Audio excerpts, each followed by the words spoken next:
Hey everyone, thought I'd do a update on the build for the Rlaarlo AK-917. Looking at maybe putting the GPS up here. Maybe I'll 3D print something that goes on with the screw.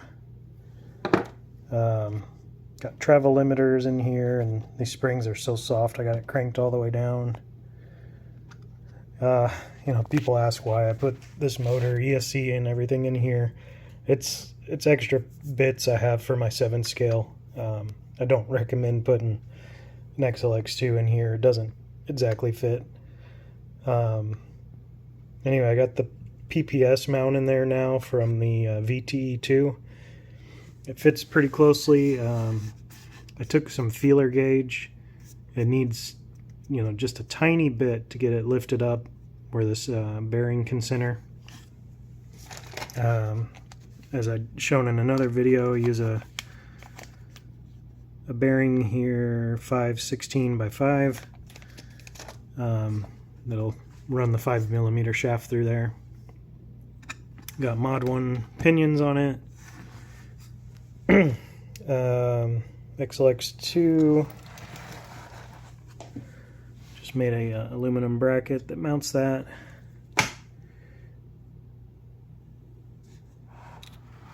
And then, of course, the servo is mounted up on the top. Still need to get it centered. And that's just using these aluminum brackets. I think they're made for the Axial SC10, something like that. They're on Amazon. You can look for those. So you just take a piece of carbon, got one screw there and there going through the original center brace, and then there's one kind of in the center underneath there. Plus, on these aluminum 90-degree brackets, there's a screw coming from the underside up through there. You can see it protruding a little bit there. So it's very well held on there, as well as the center brace has some flexibility, but other than that, it's on there pretty good. My next step, something to secure a battery over here. I plan on running this on 4-cell. I'm going to put my receiver back here. I may put it there, but I was looking more probably in that void in the back there. Otherwise, it's coming along. I got just the old fuel tubing in here as a travel limiter, so they don't go very far.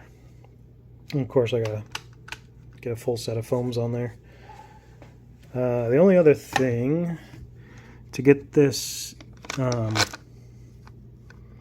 set screw on there, I did have to cut a little groove in the PPS mount to reach that.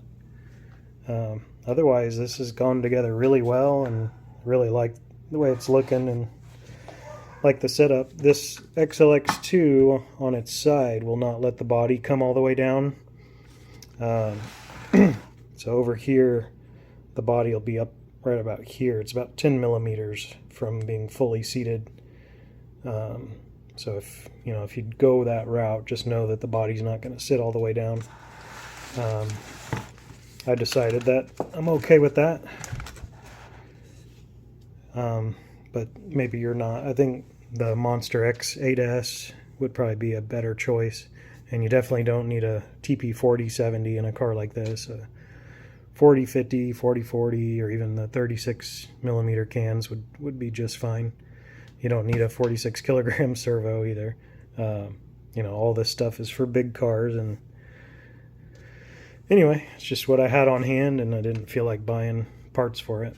One other note about using a Hobao motor mount, I had to put a little bit of a spacer here from the top to the center brace.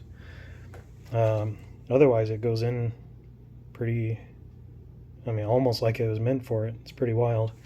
The screws along the top here, it almost looks like it was meant to be that way. So anyway, that is the update on this car. I figured I'd share what I got in there, and wanted to make sure you know that the XLX2 doesn't exactly fit. Let me I'll throw the body on there real quick so you can see.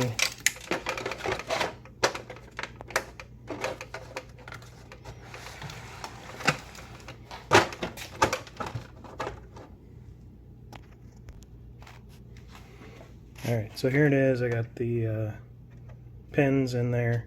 Pause the video for a second to do that. And you can see here it's in the top of the ESC right there. So of course you can tape it, or maybe get a piece of Lexan and extend the side down.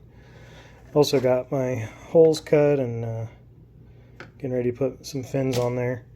One other thing I've got, GT power headlights. They're pretty high power, and you have to Dremel out the headlight opening, but it'll fit in there, and that's gonna majorly boost the headlights power.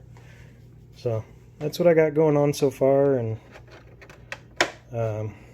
anyway, excited to give it a try. Right now we're getting rain, and it's supposed to be rain all next week too, so we'll see